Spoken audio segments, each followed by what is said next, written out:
kembali. Kita akan melanjutkan lagi ya latihan soal P3K kita, tapi kali ini saya akan membahas tentang kompetensi sosial kultural ya.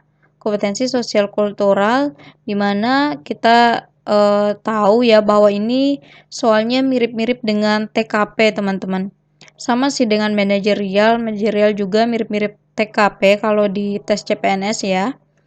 Jadi untuk sosial kultural ini gunanya atau tujuannya untuk menilai penguasaan pengetahuan, keterampilan, dan sikap atau perilaku yang dapat diamati, diukur, dan dikembangkan terkait dengan pengalaman berinteraksi dengan masyarakat majemuk dalam hal agama, suku, dan budaya, perilaku, wawasan kebangsaan, etika, nilai-nilai, moral, emosi, dan prinsip yang harus dipenuhi setiap pemegang jabatan untuk memperoleh hasil kerja sesuai dengan peran, fungsi, dan jabatan dalam peran pemangku jabatan sebagai perekat bangsa yang memiliki kepekaan terhadap perbedaan budaya, kemampuan berhubungan sosial, kepekaan terhadap konflik, dan empati. Jadi 4 ini nanti yang akan saya jadikan dasar-dasar dalam pembuatan soal-soal sosial kultural.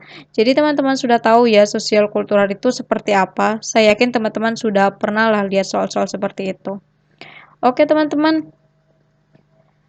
Dan sebelum saya melanjutkan, perlu teman-teman ketahui ya, mungkin kalau yang lain udah pada tahu ya kepekaan terhadap perbedaan budaya itu apa. Ya seperti teman-teman yang sering teman-teman lihat lah, kalau kita beda budaya ya antara orang Medan misalnya dengan orang Jawa, nada suaranya beda gitu. Yang kayak gitu ya, perbedaan budaya, kemudian kepekaan terhadap konflik. Ini juga saya rasa teman-teman sudah tahu, empati juga. Nah, kalau hubungan sosial sebenarnya teman-teman sudah paham juga ya, saya rasa. Cuma nggak ada salahnya kita ketahui sedikit artinya. Jadi untuk kepekaan sosial atau social sensitivity ini diartikan sebagai tindakan seseorang untuk bereaksi secara cepat dan tepat terhadap objek atau situasi sosial yang ada di lingkungan sekitar. Kepekaan sosial perlu dikembangkan lebih lanjut untuk mengurangi sifat egosentrisme dan mengembangkan rasa empati terhadap orang lain yang ada di sekitar. Sikap kepekaan sosial dapat diklasifikasikan seperti berbagi dengan orang lain, bersedia membantu orang lain yang membutuhkan, keberanian meminta maaf jika teman-teman melakukan kesalahan, dan menghargai orang lain. Ini yang namanya kepekaan sosial, teman-teman. Ya, ini sumbernya ya, Jurnal Bhinneka Tunggal Ika. Oke. Nah, untuk materi sosial kultural ini teman-teman sama dengan manajerial ya. Jadi semua ada nilainya dari A sampai E. Kalau manajerial itu kan dari angka 1 sampai 4 aja ya. Jadi pilihannya cuma A, B, C, D doang. Kalau sosial kultural ini 1 sampai dengan paling tinggi 5, berarti sampai jawaban E ya. A, B, C, D, E. Nah, kalau teman-teman tidak menjawab, baru bernilai 0. Nah, jadi teman-teman usahakan menjawab pilihan yang bernilai 5, karena ini yang paling tinggi. Oke? Oke teman-teman, seperti biasa saya disclaimer dulu ya. Sosial kultural ini sama dengan manajerial teman-teman, jadi benar-benar ini disesuaikan dengan yang buat soal. Jadi ini bukan ilmu pasti. Nah, tetap disesuaikan sama pembuat soalnya. Jadi teman-teman tentu ketahui, saya ini bukan seorang psikolog ya teman-teman. Jadi nanti pun soal-soal saya jauh lah dari kalau psikolog yang bikin tuh pasti beda lah. Nah, sosial kultural ini sebenarnya lebih cocok kalau psikolog yang bikin soal ya. Pastinya nanti soal-soal kalian juga bukan sembarang orang yang bikin teman-teman, pasti psikolog. Karena saya lihat sosial kultural ini memang lebih ke arah perilaku sikap kalian yang dinilai. Oke? Oke teman-teman, langsung saja ya kita masuk ke contoh soalnya. Nah, ini semua soal yang saya buat di sini saya buat sendiri ya, saya nggak ambil dari Google tuh enggak. Oke teman-teman, nomor 1, Adi dan Yudi sedang makan siang bersama di kantin. Saat makan, Adi mengeluarkan suara kunyahan yang keras. Sebagai Yudi, apa yang akan kamu lakukan? A. Menegur Adi agar memelangkan suaranya. B. Pindah ke meja lain karena suara kunyahan Adi mengganggu. C. Menegur Adi dengan kata-kata yang sopan agar Adi memelangkan suara kunyahannya. D. Pindah ke meja lain lalu cerita ke teman lain tentang sikap Adi. E. Diam saja sambil memaki dalam hati. Jawabannya adalah C. Menegur Adi dengan kata-kata yang sopan agar Adi memelangkan suara kunyahannya. Jadi di sini teman-teman pembagian poinnya seperti ini ya. Nah, kenapa jawabannya C? Kenapa bukan jawabannya A? Karena di sini memang dia negur Adi, tapi C lebih unggul daripada A, teman-teman. Kenapa? Karena di C ini ada dengan kata-kata yang sopannya, sedangkan di A nggak ada. Kemudian, kenapa A lebih unggul dari B?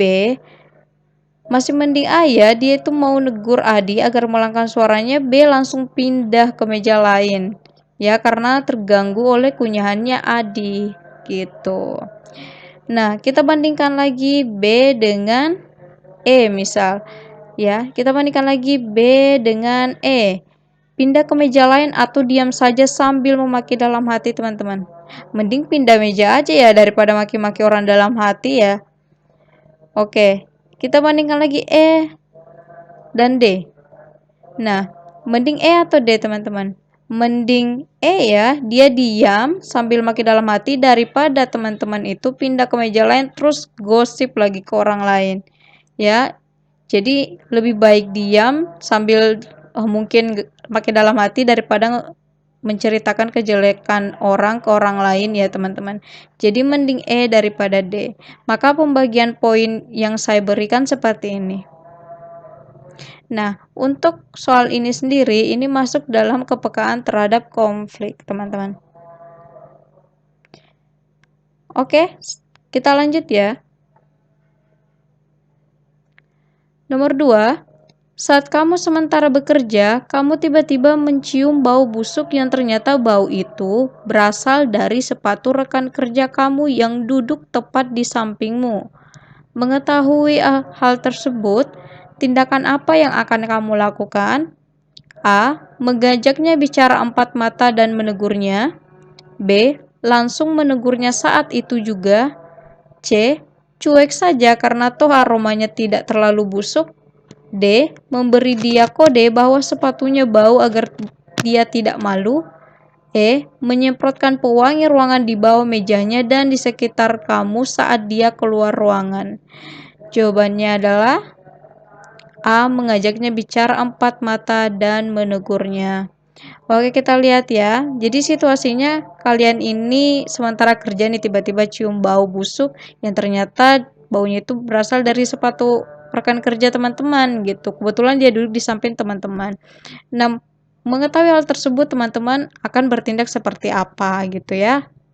Nah, di sini jawabannya A, mengajaknya bicara empat mata dan menegurnya. Oke, kita bandingkan dengan jawaban yang lain ya. Langsung menegurnya saat itu juga. Saya rasa ini nggak baik ya, karena bisa jadi kalau teman-teman langsung tegur dia saat itu juga, dia akan malu teman-teman. Ya namanya ruangan kan pasti ada rekan kerja yang lain juga dong selain kalian berdua, ya enggak? Jadi saya tidak akan memilih B. Kemudian C, cuek saja karena toh aromanya tidak terlalu busuk, ini enggak ya?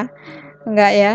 Nah, teman-teman nggak boleh cuek jika terjadi memang hal-hal seperti ini yang menimbulkan konflik gitu ya. Kalian nggak boleh cuek atau diam.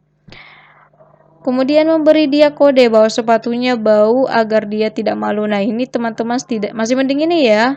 Teman-teman menjaga perasaannya gitu. Menyemprotkan pewangi ruangan di mejanya dan di sekitar kamu saat dia keluar ruangan. Ya ini juga mending juga sih, tapi jadinya dia nggak tahu bukan nggak tahu diri sih, maksudnya dia nggak tahu kesalahannya kalau teman-teman nggak kasih tahu gitu. Jadi teman-teman harus mengajaknya bicara empat mata dan menegurnya. Jadi dia tahu, oh ternyata sepatu saya bau nih, gitu. Ternyata sepatu saya bau dan mengganggu orang-orang sekitar. Jadi dia tahu. Kalau teman-teman langsung menyemprotkan pewangi, dia nggak tahu kalau sepatunya bau, gitu kan. Oke. Ya, jadi jawabannya A, teman-teman. Pembagian poinnya seperti ini yang saya kasih. Bisa jadi ya teman-teman punya jawaban berbeda dari saya, itu nggak masalah teman-teman. Jangan jadikan itu sebagai suatu permasalahan.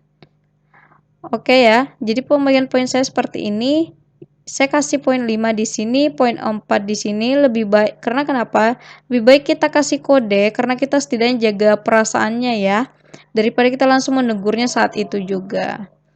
Nah, kemudian kenapa B lebih baik dari E? Karena lebih baik menegurnya saat itu juga daripada kita nggak negur dia sama sekali ya, langsung nyemprot pewangi aja gitu. Dia nggak tahu kesalahannya teman-teman.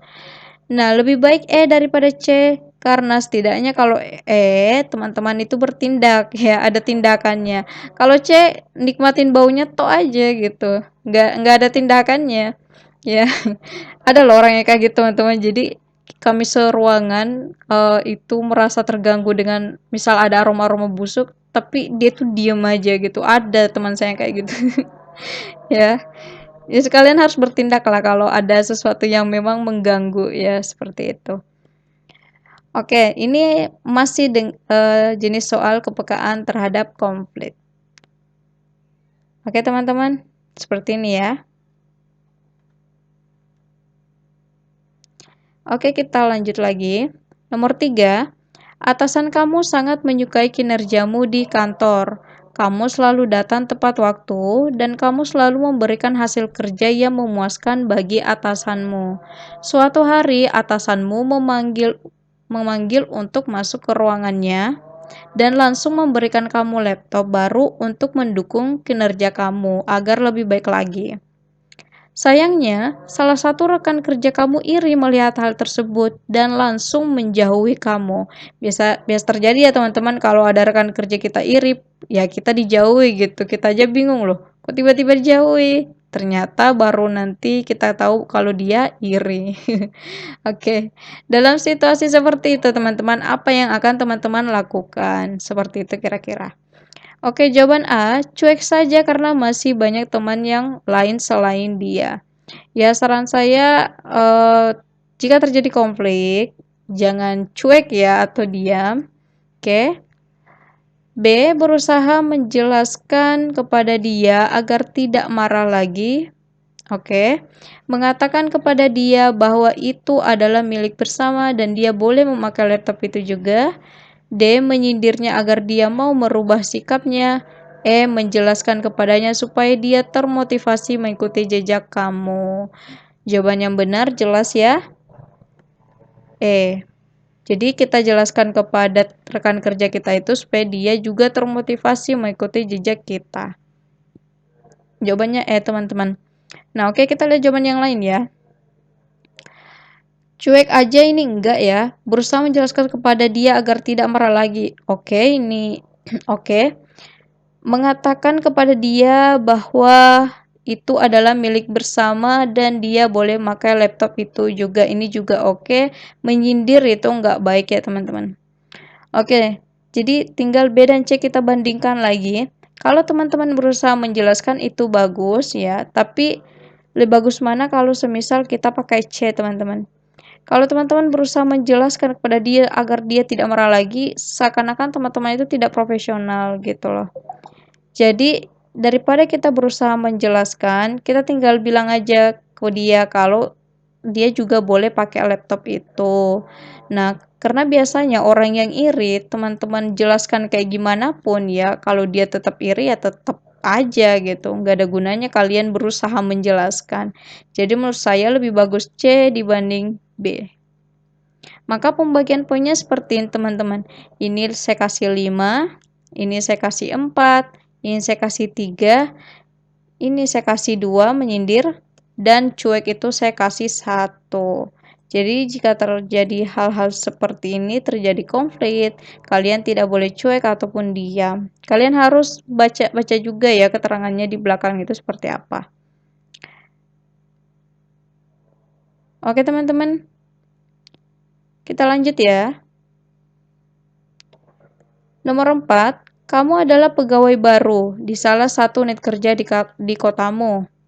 Kamu selalu datang ke kantor tepat waktu sesuai jam kerja yang berlaku. Namun, pegawai lama di kantormu tidak suka datang sesuai jam kerja. Melihat hal tersebut, apa yang akan kamu lakukan? A. Membiarkannya saja. Ini kalau ada sesuatu jangan dibiarkan ya. Ingin menegurnya, tapi karena saya masih pegawai baru, saya akan membiarkannya dulu. C. Tetap memilih datang sesuai jam kerja dan berusaha mengajak pegawai lama untuk datang tepat waktu juga. D. Saya akan tetap datang tepat waktu dan menegur pegawai yang terlambat. E. Melaporkan ke atasan tentang ketidakdisiplinan pegawai lama. Oke, kita lihat ya teman-teman. Jadi posisi teman-teman itu adalah pegawai baru. Ya, biasanya pegawai baru pasti beda sikapnya dengan pegawai lama ya. Pasti beda teman-teman. Biasanya pegawai baru ya salah satu yang paling ketar dari pegawai baru itu dia datang tepat waktu. Biasanya suka datang tepat waktu. Berbeda dengan pegawai lama. Nah, kalau teman-teman melihat hal tersebut, apa yang akan teman-teman lakukan? Terkadang memang ada kita sebagai pegawai baru terkadang memang ingin menegur, tapi karena masih baru, ya udah dibiarkan aja dulu ya. Siapa yang berani negur pegawai lama kalau kita masih baru ya? Kemudian tetap memilih datang sesuai jam kerja dan berusaha mengajak pegawai lama untuk datang tepat waktu juga. Nah, ini setidaknya teman-teman ada usaha ya. Jadi jawabannya C, teman-teman. Kemudian D, saya akan datang tepat waktu dan menegur pegawai yang terlambat. Kalau menegur pegawai yang terlambat, kita lihat di sini pegawai lama ya, teman-teman. Teman-teman status pegawai baru menegur pegawai lama, apakah itu mungkin? Ya mungkin aja kalau kalian punya keberanian ya. Ya, tapi yang namanya pegawai baru negur pegawai lama biasanya nggak akan didengarkan teman-teman. Alih-alih menegur, lebih baik teman-teman pakai kata-kata mengajak gitu ya. Daripada menegur, lebih baik mengajak. Jadi jawaban C lebih baik daripada D, teman-teman. Kemudian melaporkan ke atasan tentang ketidakdisiplinan pegawai lama ya, kalau melaporkan ke atasan sebenarnya biasanya atasan sebenarnya juga sudah tahu gitu kalau pegawai lamanya seperti apa. Jadi saya lebih memilih prepare jawabannya itu C. Jadi teman-teman mengatasi konflik sendiri gitu. Jadi teman-teman tetap datang sesuai jam kerja, tidak terpengaruh dengan kebiasaan buruk pegawai lama, dan teman-teman berusaha mengajak pegawai lama untuk datang tepat waktu juga. Jadi jawabannya C, teman-teman. Pembagian poin saya seperti ini. Ini saya kasih 4, kemudian yang 3 saya kasih di sini melaporkan ketidakdisiplinan pegawai lama. Kenapa? Setidaknya yang 3 jawaban ini teman-teman ada tindakan daripada teman-teman diam aja ya. Daripada teman-teman diam saja. Oke, seperti itu ya. Seperti ini pembagian poinnya teman-teman. Ini masih kepekaan terhadap konflik. Kenapa rata-rata contoh soal saya itu kepekaan terhadap konflik? Karena menurut saya yang paling sering dihadapi di kantor itu ya memang konflik-konflik seperti ini teman-teman. Kalau perbedaan sosial budaya rasanya enggak ya. Rata-rata orang sudah toleransinya ini aja kok. Menurut saya ya di lingkungan kerja saya seperti itu. Nggak tahu kalau nanti di lingkungan kerja teman-teman semua. Oke teman-teman, kita lanjut ya. Nomor 5, suatu hari semua pegawai diminta untuk menginput data dirinya ke dalam aplikasi MySAPK. Aplikasi MySAPK ini aplikasi kepegawaian ya teman-teman. Pada saat kamu menginput data, kamu tanpa sengaja melihat salah satu rekan kerjamu kesulitan dalam menginput data ke aplikasi karena tidak terbiasa dengan teknologi. Apa yang akan kamu lakukan? A. Mengajarkan pegawainya dengan perlahan cara menginput data ke aplikasi. B. Menginputkan datanya ke aplikasi. C. Menyarankan kepada pegawainya untuk menonton tutorialnya di YouTube. D. Memberikan buku panduan ke pegawai yang bersangkutan. Menyuruh teman untuk membantu pegawai tersebut karena saya juga masih sementara menginput data. Jawaban yang benar adalah A. Mengajarkan pegawainya dengan perlahan cara menginput data ke aplikasi. Oke, kita lihat ya teman-teman. Jadi posisinya teman-teman ini juga masih sementara menginput data ya ke dalam aplikasi MySAPK ini. Nah, tanpa sengaja teman-teman lihat rekan kerja teman-teman tuh. Ternyata dia kesulitan input data karena nggak terbiasa dengan teknologi. Nah, biasanya pegawai yang tidak terbiasa dengan teknologi adalah pegawai yang sudah lanjut usia. Biasanya teman-temannya pegawai-pegawai yang udah tua biasanya ya. Nggak terbiasa dengan teknologi memang pegawai-pegawainya. Nah, sedangkan di zaman sekarang itu rata-rata pakai aplikasi semua, teman-teman. Nah, itu terkadang yang membuat pegawai lama tuh kewalahan gitu ngikutin. Jadi pegawai lama tuh banyak yang kalah sama pegawai-pegawai baru yang up to date gitu ya. Yang apa ya, cepat gitu kalau sudah berurusan dengan teknologi ya. Oke, kita lihat pilihan jawabannya, teman-teman. Menginputkan datanya ke aplikasi.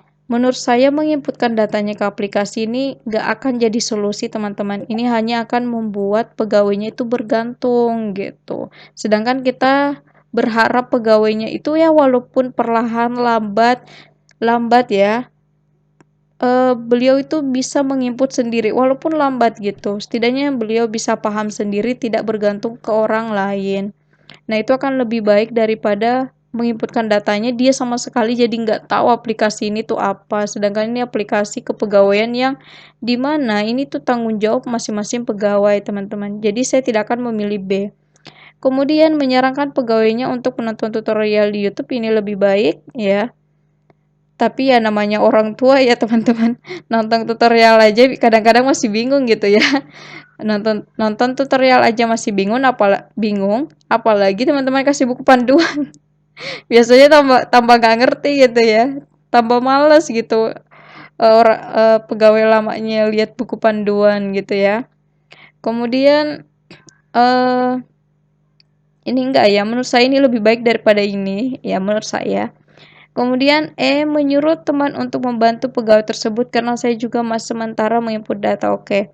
Alangkah lebih baik kalau teman-teman langsung ya yang mengajarkan pegawainya dibanding menyuruh teman. Jadi ya saya lebih prefer ke jawaban yang A, mengajarkan pegawainya dengan perlahan cara menginput data ke aplikasi. Lebih baik lambat ya. Yang penting pegawainya paham. Jadi ke depannya pegawainya itu bisa menginput sendiri. Oke, untuk pembagian nilainya saya kasih seperti ini, teman-teman. Kayak gini ya, pembagian poinnya. Nah, jadi menurut saya C lebih baik daripada D, kemudian D lebih baik daripada E lebih baik daripada B. Ya. Ini masuk ke jenis soal kemampuan berhubungan sosial. Oke, teman-teman. Mungkin itu ya yang saya berikan dulu. Nanti saya akan lanjut lagi nomor 6 sampai 10 teman-teman. Tapi sampai sini dulu supaya videonya nggak kepanjangan. Semoga video ini bermanfaat untuk teman-teman semua. Sampai jumpa di video selanjutnya.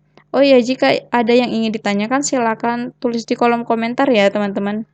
Sampai jumpa.